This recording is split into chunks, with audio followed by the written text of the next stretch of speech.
I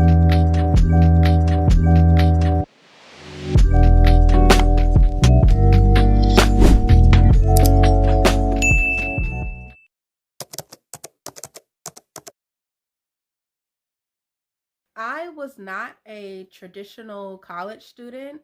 I actually left school and came back. So for my last semester in college, I had to do something epic for spring break. I decided to go on a 7-day road trip by myself. I know, crazy. But I mean, it was the last spring break. You gotta do something memorable. Nobody knew that I was going to do this. Like my sisters, my mother, nobody knew. It was totally spontaneous. Like I said, I just wanted to do something epic.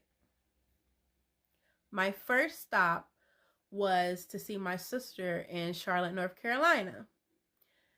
That was a total surprise to her. She was not expecting me, but we had a great time. We went to lunch, we got the chat, all that. I wasn't able to spend a night with her, so I continued driving until I got tired, and that led me to Savannah, Georgia.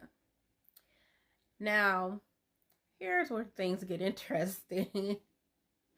So, my sister booked a hotel for me in Savannah, Georgia.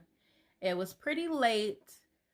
I was tired, ready to get in the bed.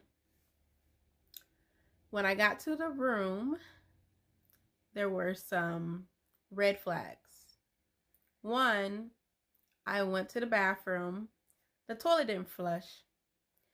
And two, I went to go call and the phones didn't work. I ended up physically going downstairs. The lady was very apologetic and she changed my room with no hesitation.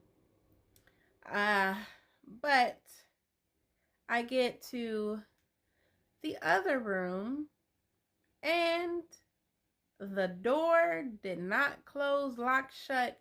It wasn't secure. Like, I don't know what was wrong with it, but it was not working properly. At this point, I was like, I'm not going back downstairs. I don't want to get my room changed. I just put a chair in front of the door, said a prayer, and got in the bed. Y'all, it started storming and thundering and lightning, and the lights went out for a good 10-15 seconds. Let me tell you, I thought something real bad was gonna happen, especially it was some stories about young girls in the hotel rooms and things going south. I thought I was gonna be the next headline. But thankfully, nothing happened. I was safe. I was just staying at a raggedy hotel. But now I can laugh at it. I was not laughing during that situation. I was actually texting my sister like, hey, if something happens to me, here's what's going on. But yeah, I can laugh at it now. I wasn't sure where my next destination would be, but I know I really wanted to go to the beach.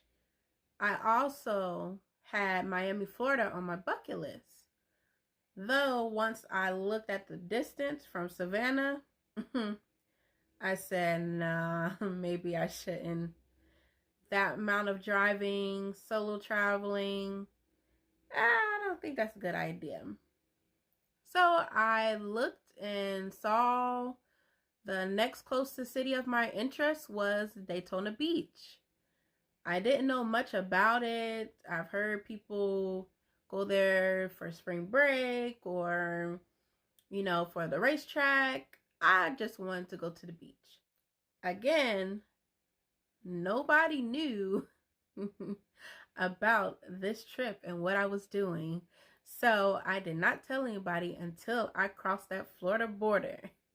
They were shocked. I mean, very shocked. But they're fine. They're fine. Listen, if your family is all, they're going to talk, it's dangerous, it's this, it's that. As long as you use your common sense, the same safety practices that you use at home, you should be fine. Just be aware of your surroundings. Don't act like a tourist. Don't look like a tourist. Don't look clueless. You'll be fine. So I made it to Daytona Beach. I checked into the hotel. It was so cute, beachfront. I was living my 26-year-old year life. Like, I was living it up. I was still kind of scared because I was by myself, so I didn't venture out too much. I went to eat, obviously. I went to Bubba Gump. I explored the city a little bit. It was bike week, so it was real loud.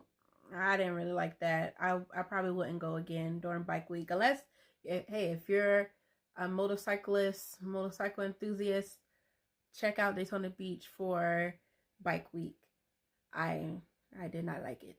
It was not for me. But yeah, I said I didn't do too much. I went to the shopping center. And mainly I just wanted to go for the beach. Really. Other than that, I don't know what it is to see and do in Daytona Beach. I also wasn't the travel enthusiast that I am now, so I can research for a trip. But back then, I was winging it. It was my first time. But yeah, overall, I had a good time in Daytona Beach. So next on my trip, I went to Atlanta, Georgia to see my other sister. And that, I really had a good time. Mainly for the food. I like to eat, if you can't tell.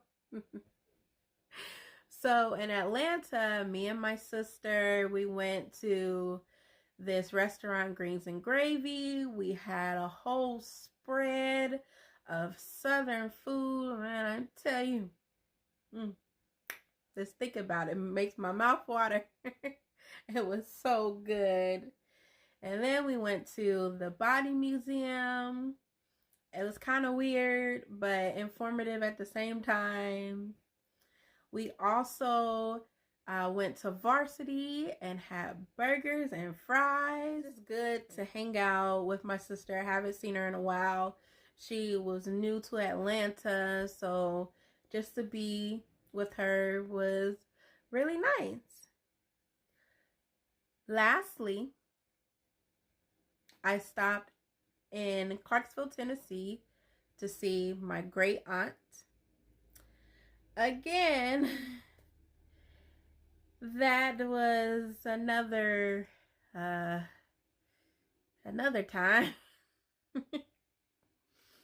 So I get to Clarksville, Tennessee. I see my great aunt. I haven't seen her in a while. It was great. We're loving on each other. We're talking, this, that, and the other. Until I realized I can't find the rental car keys. Yeah, somewhere in her house, I misplaced the rental car keys. And after that, I just could not focus on the trip. My great aunt is very known in the community, and she invited me to go to a function with her. I just could not. I stayed there looking for those keys. I mean, in every room and underneath everything, and I just couldn't find it, and I just began to panic. And I mean, panic. Well, never found the keys. And I ended up having to call the rental company, and they brought me another car. Then when I got home, they sent me a bill for $400.